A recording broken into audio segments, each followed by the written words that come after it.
And welcome to another episode of Midway Moments with Mayor Vandergrift. I'm Grayson Vandergrift, the mayor of Midway. And joining me as always is Corey Cooley, Mr. Chairman, Mr. Chairman. I've already done Abe Lincoln, 10 seconds in, Abe Lincoln voice already. I laughed immediately because I knew it was coming. Yes. Good to be here, per usual. Good to be here. This will be a good one. Excited This will be very excited because our special guest today is Mr. Tim Holland. He has been in Midway, in and around Midway for a very long time. Many of you who do know him know he is a professional thoroughbred handicapper and an all-around great guy. Mm-hmm. We're going to talk to him here. Thank you. Yeah, well, thank you for being here, Tim. Applause. Especially since I asked you on Monday if you could do this. So tickled to have him. He's going to be talking all kinds of his Derby insights, talk a little bit about handicapping, a little bit about betting, and Tim is going to reveal something that I didn't know, and I wonder how many people out there knew. He's going to reveal something later on that I think is going to be interesting, so stay tuned for that as well. But first, as always, what's going on in Midway? Got a few things to talk about real quick. I want to save most of our time for Tim today, though, because he's going to have some really interesting topics. But don't forget, coming up this Saturday, April 26th, is a magical, mystical day in Midway. That's right, a magical, mystical day in Midway. It's 11 a.m. to 4 p.m. Corey is going to be dressed up as a little fairy. He's going to be walking around town. Oh, have I promised that? I didn't tell you you're doing that. I hope that's not on the flyer. That is not happening. It really, this has never been done in Midway before. It sounds like so much fun. Courtney talked about it last month, but you bring the kids down. Young and old are going to love this. You can hunt for fairy doors. There will be little hidden fairy doors throughout downtown that you can uncover the secrets of the sprites, as it says. Cool. I don't even know what that means. Sprites. There will be mystical cocktails. Look, it's not an event in Midway if the restaurants aren't doing a special drink. Mystical cocktails, so savor-themed drinks at participating restaurants and bars, crafted just for this enchanted occasion. Magical activities and surprises. They say to expect the unexpected, like pop-up experiences. This sounds like a regular description of every day in Midway. It's also true. It's a magical. great point. That just sounds like Gibson's on Saturday night. Right. Mystical vendors, fantastical fun for all ages, and a likely bookstore is going to feature flash tattoos by Trickster Coyote Tattoos. These are real tattoos. So if you want to get a tattoo, and it's called a flash tattoo, which I'm assuming means it happens really, you can do it fast, I guess. That's cool. So that's real tattoos at likely bookstore. I think this is another Midway first, by the way. I think you're right. Here's my favorite part. Bryant's Red Hots serving up delicious eats, and Darlin Jean's Bakery offering sweet treats. The food. The food. I can do Darlin Jean's. The hot ones, so we're talking spicy. I can't. They have hot dogs though, but I think I think you can probably do non-spicy hot dogs and spicy hot dogs. Then you should have just said hot dogs. Gotta have that dog. Corner Grocery has already ordered tons more Peptid, whatever it's called, Pepto and Pepsid AC or whatever that stuff's called. So they're stocked, they're ready. And the Thoroughbred Theater and Wine Bar is going to present fairies and wolves photo experience. This is cool. Meet real wolves from Wolf Run Wildlife Rescue, which is a great place. I've been there before. And you can capture unforgettable moments setting straight out of a fairy tale.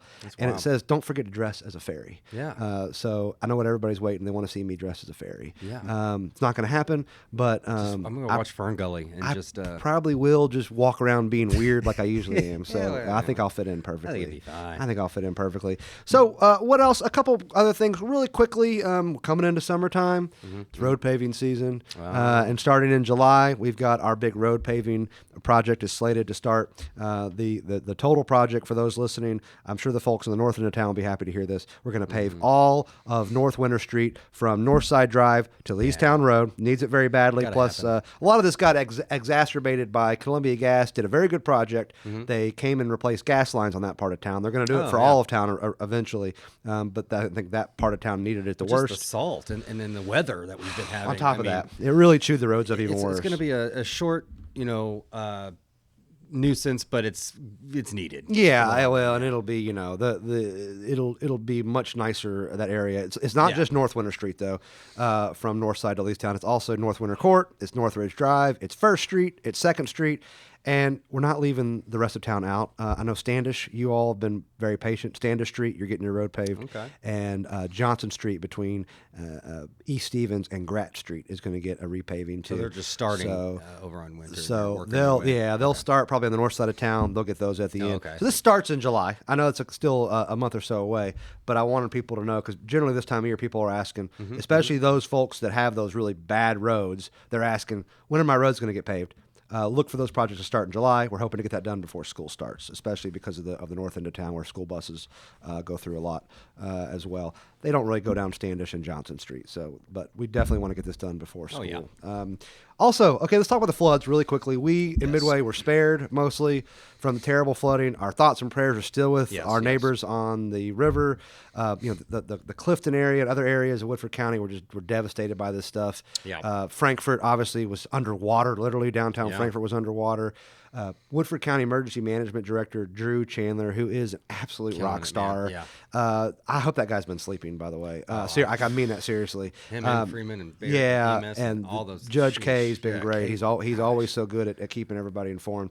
But Drew described this, the people going through this, as grief. They are going through a period of grief. So anything you can do to help. A lot of people are out doing great things right now. There's actually real quick, Mayor, I want to say, I just was in the courthouse earlier today, and they have a flyer over there.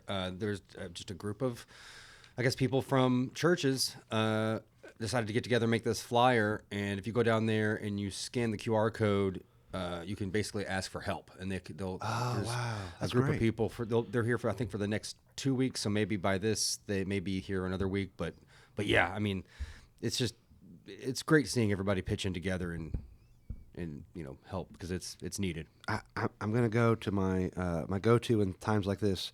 I go back to a movie called Starman. Do you remember Starman with Jeff Bridges back? See, Tim's old enough. Corey, you're only like 12, so you're the oldest thing I can think of is Tron for Bridges.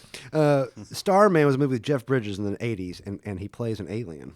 And long story short, at the end of the movie, he's basically talking about how, look, there are many civilizations, which, by the way, all Grayson doesn't believe. But he says we'll get to that one day. I'm a big space guy, but I think aliens are actually extremely rare if they exist at all. But according to the movie, they're everywhere. And Jeff Bridges says, they're very intelligent, but they're savage. They're not like your people. And he asks this scientist, he says, would you like to know what I find most beautiful about your people? And the scientist kind of nods and he says, you are at your very best when things are worst. And stuff like this always reminds me of that. Right? Sure, isn't it kind of? And it's true about human beings, man. We yell at each other and we call each other names. We get on Facebook and call each other idiots when we're talking politics. But man, when things go wrong, I just feel like on the whole, human beings are really good. For sure. And that's why I firmly believe that most people are good. And this is one of those times when you see that, right? Yeah, so it's great. Thank you. I didn't know about that, Corey. That's a really cool thing. So if you're in need, you have a resource. Would you care to say it again in case anybody missed it? So actually, let me look on I have it on my phone. I don't want to take more time away from Tim, it's the Disaster Relief Kentucky Homeowner Request for Assistance Kentucky Floods. So they're serving all Anderson, Christian, Franklin, Henry, McCracken, Owen, Warren, and Woodford. And actually, let me give you this number here: 502-489-3511. It's great. Give it a shot. Thank you. Give it a shot. If you know somebody who's in need, there's a number they can call and get the resources that they need. And there's several different GoFundMe's that some people have had. Yes. And I share them every time I can. So. And I just heard I was leaving the corner grocery, got my burger, and ran in to Susan McLeese at the Christian Church, who said that there is going to be the Christian Church is working with Aaron Littrell of Littrell's Landscaping and Lawn Care, another guy who's always there when things are toughest. And they're going to be doing a little fundraiser for some people that are hurting in our area as well. And it'll get them some resources that they need as well. So be on the lookout for that as well. Yes. Wait, hold on a second, Corey. That line's going off again. I'm going to try this again. All right, we got to shut that line down. We got a caller. No. I mean, look, I'm a man of the people. I believe in transparency, if nothing else. We got to listen. Who we got here? Let's see who we got here. Hey, caller, you're on the air. It's Midway Moments podcast. Yes, hello. Oh, hey, who's this? I'm Igor. Igor what? Dragoninsky. You say it again, Igor? Dragoganinsky. Those were two different last names. He just said two different last names. Okay. Igor. Okay, Igor. Oh, Cool. okay, What's up, go back. Igor? Yes, I have question. Yeah, go for it, bud. That's what we're here for. Am I on air? Oh my gosh, Corey, are you behind this? Are you behind I'm this? not. I'm not behind it. Okay. We're shut it down. We'll try again next month. Gotta try again. It's three in a row where they just ask if they're on the air. We will take a caller. I want to provide information to you, but you're on the air if you're talking to us. Okay. Dying. Again, That's so we try to get better every month. We'll get that line worked out. All right, let's get to the real stuff today. Tim Holland is our guest. Tim is a Yes. great dude. Hi. I've known him for years. If you hang out around Midway, you've probably run into Tim. He's a professional thoroughbred handicapper. He has tons of knowledge. He has forgotten more things about handicapping and the horse industry than I will even That's know.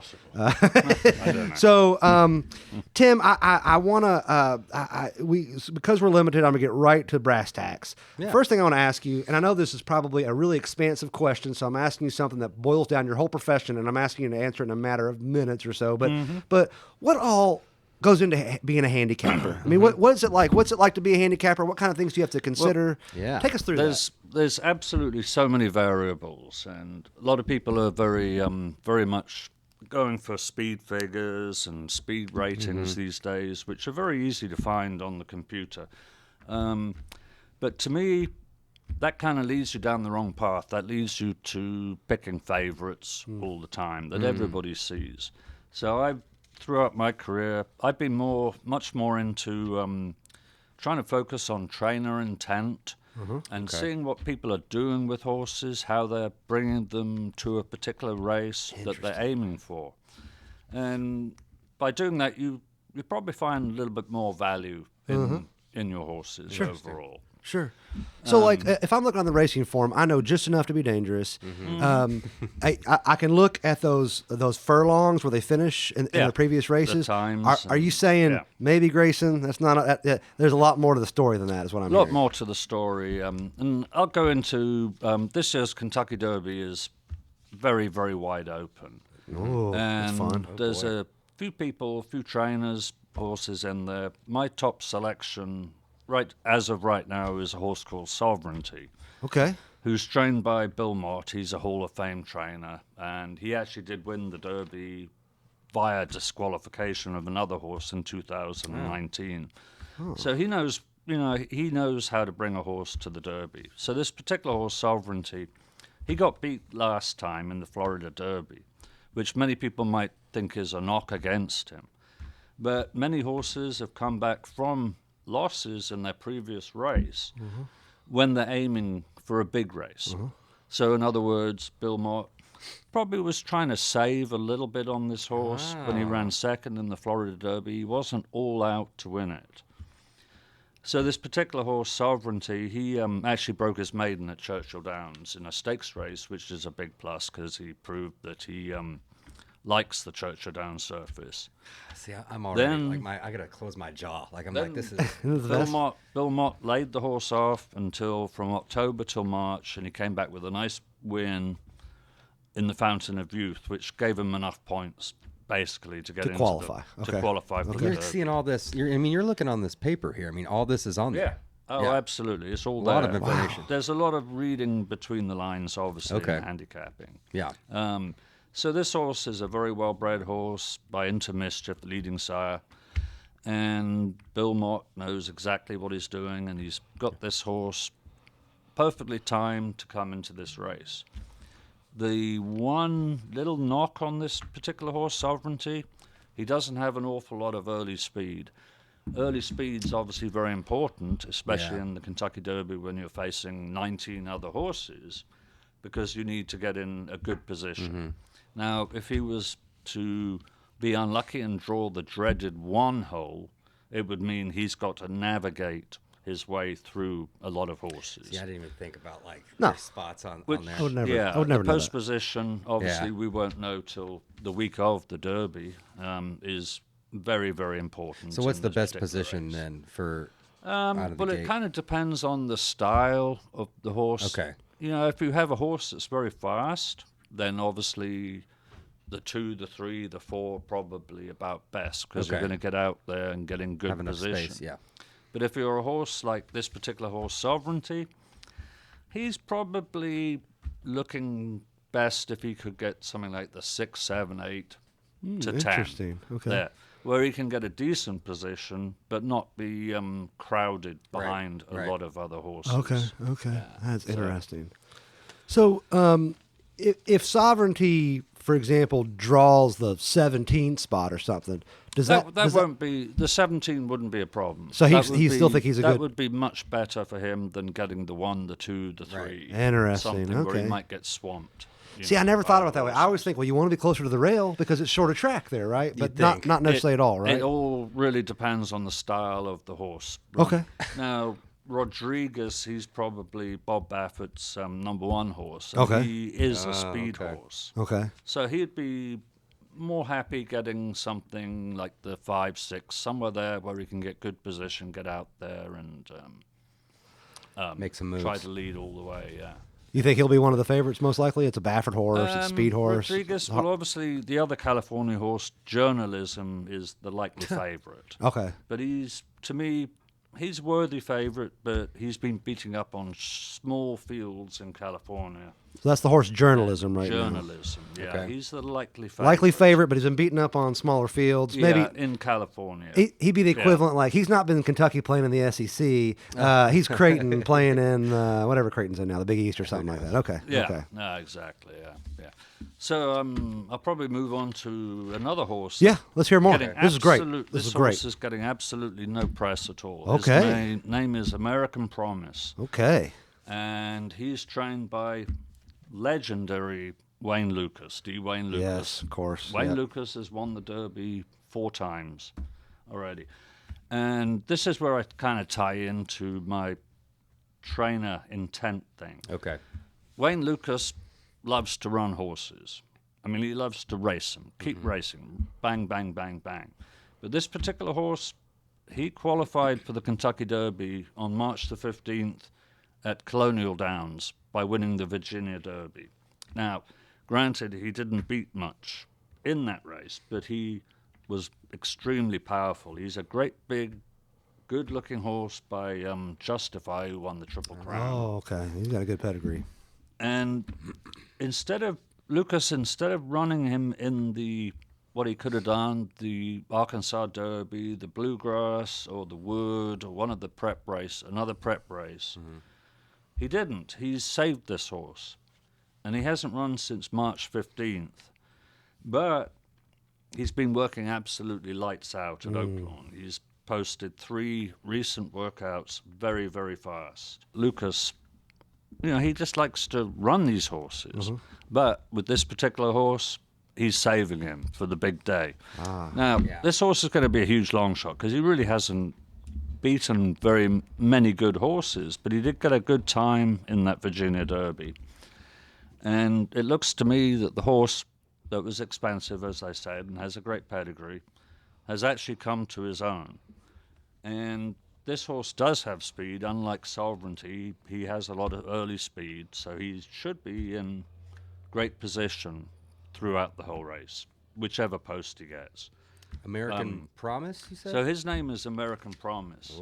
Now, as I said earlier, Wayne Lucas has won 4 Kentucky Derbys. Yeah, in the right. past, He's a legend. and, Yeah, he's a legend. the last one was in 1999, called Charismatic. Oh, yeah. Oh, yeah. That's a great And horse. you all know where Charismatic was foaled and raised, right here in the town of Midway. Yeah, right?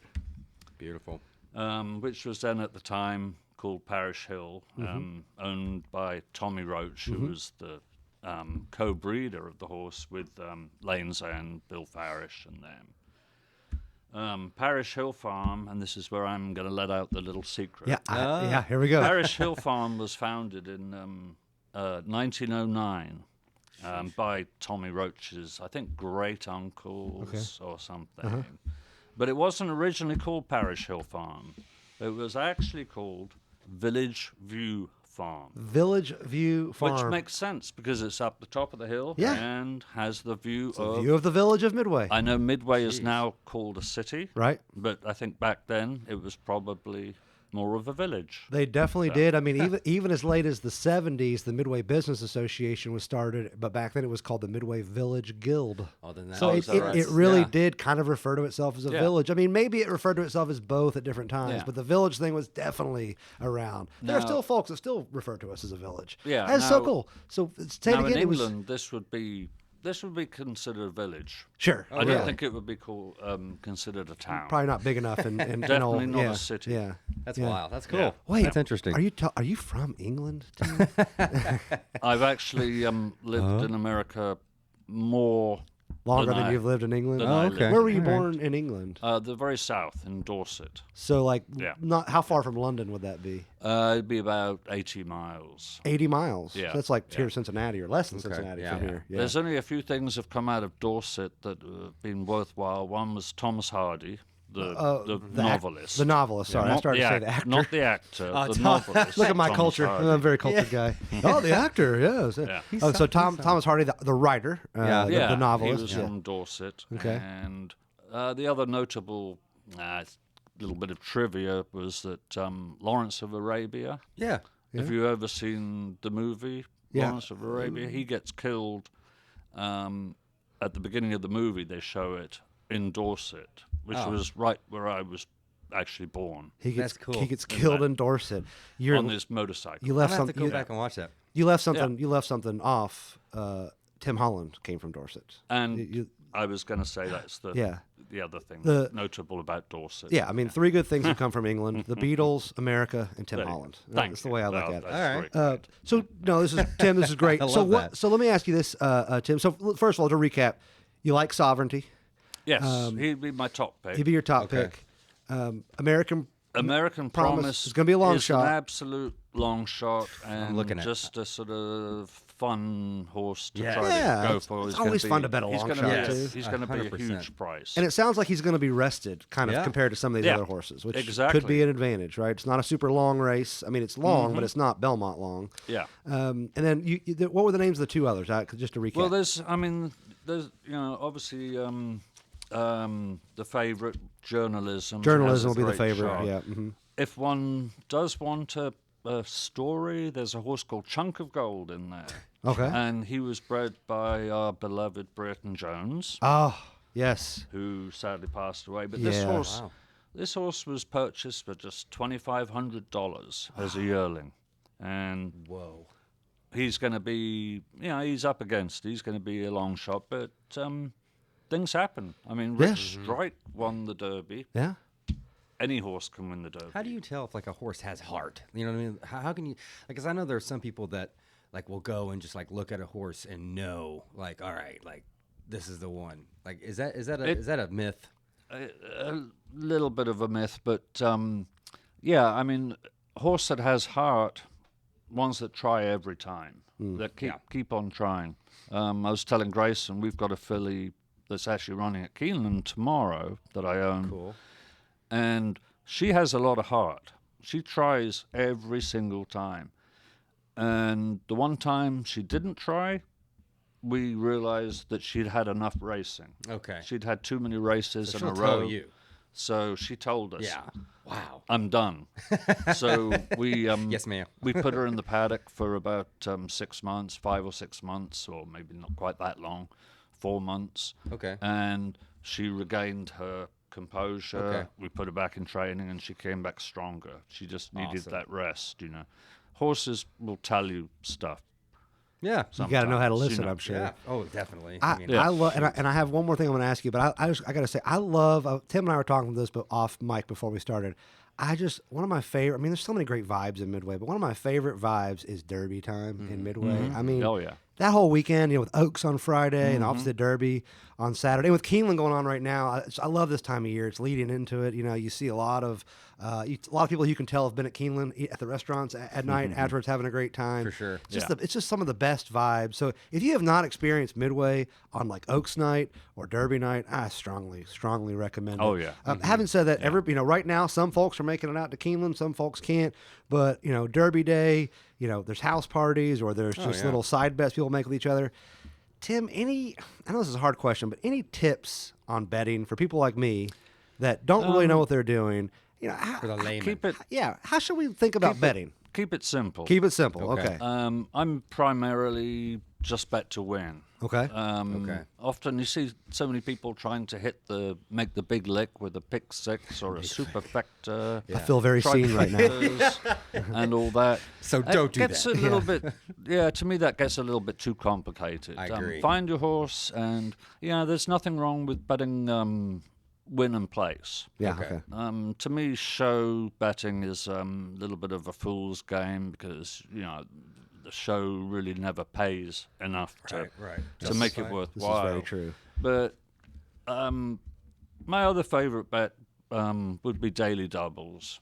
Okay. They often- I've seen this, but I don't quite understand it. So Well, you've got to pick the winner of 2 consecutive races, basically. And you can use more than one horse, obviously. You can use 2 horses in each race. The ticket's going to be more expensive, obviously. But they actually pay quite good, especially if you're somewhere like Keeneland or on big race days, Churchill, wherever. They actually do pay more than what they probably should. Okay. If you're doing a parlay bet, you're probably going to make more in the the mutual pools on the daily double than what you should do, against a parlay bet. So that's the the winner for 2 consecutive races. Yes, yeah. But you said you can do more than. Well, you can obviously do more than one horse in each race. Right. Okay. I think I'm that's going Or to cost expensive you. I'm gonna start easy. Yeah. I'll go with that. That's cool. All right. I try too much to do the exactas and the trifectas because when you hit them, which is really hard, especially when you're like me and don't know what you're It is doing, awesome. they're really hard to hit. Yeah. But what's funny too, Tim, is I have been guilty of even telling my out of town friends, "Oh, do a show bet. They're easier to hit. If the horse wins, you still get the show money. They might be easier to hit, but you're right, Tim. They never pay hardly anything. I Confidence. mean, if you're just out for a nice day out and wanting to cash a ticket, Yeah. Yeah. Do a show yeah, bet. there's nothing wrong with betting to show. Nothing wrong with it. I wouldn't knock it. But if you want to be a successful better over a course of time, you're not going to make it betting to show. Yeah, as my dad's great friend John Cornette said, if you want to make a little free money, is how he used to say it. Listen to Tim, not to Grayson, is the point here. Tim, this has been great, man. I can't thank you enough. Not at all. For coming. No, it was a pleasure. You heard it from a professional handicapper and all around great guy. Derby's coming up, folks. Again, don't forget about Saturday, magical mystery day in Midway. That's going to be so much fun. That's never been done here before. And let me bring our little friend up here, Chippy the Chipmunk. Yes. He's still alive. He still frolics up there on North Winter Street. Chippy, look out when they pave that road in July, buddy. Just look out. Chippy, what do you have to say for yourself?